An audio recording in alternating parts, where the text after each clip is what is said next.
Olá a todos que acompanham o QBBcast, meu nome é Axel Freitas e ao meu lado está o advogado Caio Vitor Barbosa, especialista em direito eleitoral. Hoje nós vamos falar sobre um assunto interessante, porque um assunto bem quente, são as últimas mudanças eleitorais que foram feitas a partir de decisões ali da Câmara dos Deputados e que ainda vão para a sanção presidencial. Mudanças eleitorais que podem começar a valer a partir de 2020, dependendo aí da sanção presidencial acontecer antes do prazo limite, né, Caio? Olá, ouvintes do QBBcast.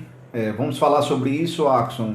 Foi votado pelo Congresso, pela Câmara e pelo Senado, está aguardando sanção do presidente, que precisa acontecer até 4 de outubro, para que essas alterações possam acontecer, valer já para as eleições de 2020, a eleição do próximo ano. Caio, a gente viu que teve várias reviravoltas, saiu da Câmara, foi para o Senado, depois voltou para a Câmara com algumas coisas. E como é que está a situação agora? Na verdade, foi um projeto que iniciou na Câmara dos Deputados, foi remetido para o Senado para validação. O Senado desidratou, tirou muita coisa do que a Câmara tinha aprovado inicialmente.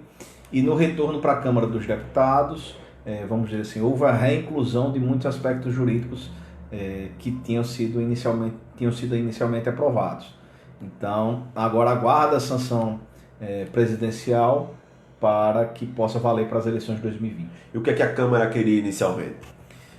Na verdade, queria flexibilizar algumas regras, principalmente com gastos do Fundo Especial de Financiamento de Campanha. Algumas coisas ainda foram aprovadas, que a gente vai tratar aqui, os principais pontos, mas muita coisa acabou caindo com essa alteração do Senado e na volta para a Câmara não foi aprovado novamente. Perfeito. O que é que a gente precisa saber nesse momento, a partir dessa preparação, desse planejamento para as próximas eleições? Será que já está valendo alguma coisa? Será que vai passar a valer? Será que pode ou não? E aí, Caio, como é que está a situação? Eu aqui elenquei, Axon, eu destaquei os principais pontos, né? Eu destaquei aqui 9 pontos principais da reforma da legislação. E é interessante porque a maioria dessa mudança, ela diz respeito à lei dos partidos políticos. Não é a lei das eleições em si, né? De 9 pontos aqui que eu destaquei, 7 são de alterações da legislação partidária. E destaquei apenas 2 aqui, vamos dizer assim, que dizem respeito em si à lei das eleições. Certo. E há uma pressa para esse projeto ser aprovado, Caio? Sim, principalmente porque essas alterações da legislação eleitoral elas precisam ser aprovadas até 4 de outubro, sancionadas até 4 de outubro, para que possa ter validade para as eleições. Mas aí, Axel, deixa eu aproveitar e destacar aqui quais são os pontos que eu entendo que são importantes dessa reforma, desse projeto de lei. O primeiro ponto, o partido ele pode ser criado, se for sancionado, em qualquer estado da federação, ter sede em qualquer estado da federação. Como é que era antes? Os partidos precisavam ter sua sede obrigatoriamente em Brasília, no Distrito Federal, e agora os partidos políticos vão poder ter sua sede em qualquer estado da República. Tem uma outra questão, Axon, também, que é a desburocratização da questão da filiação partidária. Você sabe como é que era a filiação partidária antes? Existia um sistema eleitoral e que os partidos enviavam a relação de filiados no início de abril e em outubro para a Justiça Eleitoral. Só nesses 2 momentos que era possível consolidar a lista de filiados. E agora vai ser uma coisa mais automática. O partido vai receber a filiação, já vai mandar para a Justiça Eleitoral, já vai entrar no banco de dados da Justiça Eleitoral. A Justiça Eleitoral vai lançar um novo sistema para isso, um novo sistema de filiação, e isso vai desburocratizar, e também teve essa alteração no projeto de lei. Tá? Tem uma outra questão, que é um novo prazo para as prestações de contas partidárias. As prestações de contas, todo partido político, todo ano, tem que apresentar prestação de contas. Isso era até 30 de abril, né, do ano seguinte, e agora vai passar a partir de 30 de junho.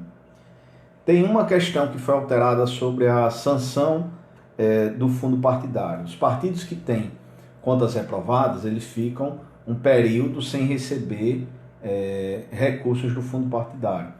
E a reforma legislativa agora está propondo que se limite a 50% do que o partido recebe. Então, se o partido recebe 2.000 por mês, ele fica limitado a descontos de R$1.000 por mês daquele recurso. Tá? Certo. Ainda teve alterações, essas são a mais polêmica, sobre a questão do fundo partidário, a destinação disso. O que foi mais polêmico? 2 pontos. Primeiro, a possibilidade de você poder pagar multas e juros com recursos do fundo partidário. Isso sempre foi vedado pela jurisprudência e o projeto de lei quer possibilitar isso. Outra coisa, tinha discussão se podia pagar ou não advogados com o dinheiro do fundo partidário. Por exemplo, o partido político ele pode ajuizar, pode propor uma ação direta de inconstitucionalidade no Supremo. Nesse caso, o partido pode pagar esses honorários com dinheiro do fundo partidário ou não. Existia quem entendia que podia, existia quem entendia que não podia. Sim. E o projeto de lei visou deixar isso mais claro, dizer, olha, para esses casos de interesse do partido, é possível você pagar honorários advocatícios e também de contadores por meio do recurso do fundo partidário. E essa é uma das questões que gerou mais polêmica, vamos dizer assim. Outro ponto, a arrecadação de recursos pelos partidos pela internet também foi facilitada pelo projeto de lei. E, por fim, na lei dos partidos políticos, retornou-se a propaganda partidária, que são aquelas propagandas que existiam e que parou de existir no semestre que não tem eleição, os partidos políticos divulgando os seus ideais partidários. Em 2017 já tinha deixado, né? Isso. O último ano que teve foi justamente em 2017. A partir de 2018 já não teve mais. Caio, muda alguma coisa em relação à propaganda eleitoral, à propaganda na internet, o funcionamento, esse tipo de coisa? Pronto. O que tem de mais importante é que também se permitiu o pagamento de fundo com o dinheiro do fundo partidário de impulsionamento na internet. Também era uma discussão se podia ou não, e deixou isso mais claro que é possível você pagar o dinheiro, os custos de impulsionamento de propaganda do partido a partir do recurso do fundo partidário. Participação feminina, que estava sendo muito debatido em relação àquelas candidaturas laranjas, né? Mudou alguma coisa em relação à participação feminina? Na verdade, deixou mais clara a questão. Você já destinava recursos para as mulheres, pelo menos 5% tinha que ser para estimular a participação feminina, e com o projeto de lei, ele determinou que isso fosse gerenciado pelas próprias mulheres, na Secretaria de Mulher dos Partidos Políticos. Então, deixou isso mais claro, essa obrigação. Tem algumas pessoas que falam que isso ampliou a brecha para o Caixa 2. Isso pode ser verdade? Como é que você, como advogado, avalia essa questão, Caio? Olha, eu creio que não. Na verdade, foi no sentido contrário. Na minha leitura do projeto de lei, foi no sentido contrário. Por quê? Porque antes, as despesas, por exemplo, com honorários advocatícios e de contabilidade, você só colocava nas prestações de contas o que era consultoria. Então, se eu contratasse uma ação judicial durante a campanha, eu poderia pagar o dinheiro sem passar pela conta de campanha. E o projeto de lei, ele diz justamente, olha, não vai ser computado como limite de gastos, mas o pagamento tem que ser realizado, é considerado despesa de campanha. Se é considerado despesa de campanha, ele precisa tramitar por dentro da conta da campanha eleitoral. Então, o fundo... Não, mas aí o fundo vai ser utilizado para pagar advogado. Já pagava consultoria, já pagava assessoria jurídica. Existia dúvida se você podia pagar com o fundo a questão da defesa judicial. Assim, algumas pessoas questionavam mas minha leitura particular é que era possível também realizar esse tipo de despesa. Mas a lei, para deixar mais claro, disse, olha, para acabar com essa discussão, o Congresso está dizendo que esse dinheiro também pode pagar honorários advocatícios. Mas não reforça a Caixa 2, porque justamente essas despesas que não passavam pela prestação de contas, agora vai precisar passar. Então, no meu ponto de vista, ela visou justamente combater o Caixa 2, é o contrário do que está sendo divulgado. Perfeito. Existem vários outros pontos que a gente poderia falar aqui, só que o tempo é pequeno dessas mudanças eleitorais, mas com certeza mais para frente vamos abordar mais sobre esse tema, né, sobre essas mudanças, né, Caio? E tem um ponto que aí sim, que eu acho que é da legislação eleitoral, que ele é o mais importante, que ele altera a questão do momento de você aferir quando alguém está inelegível.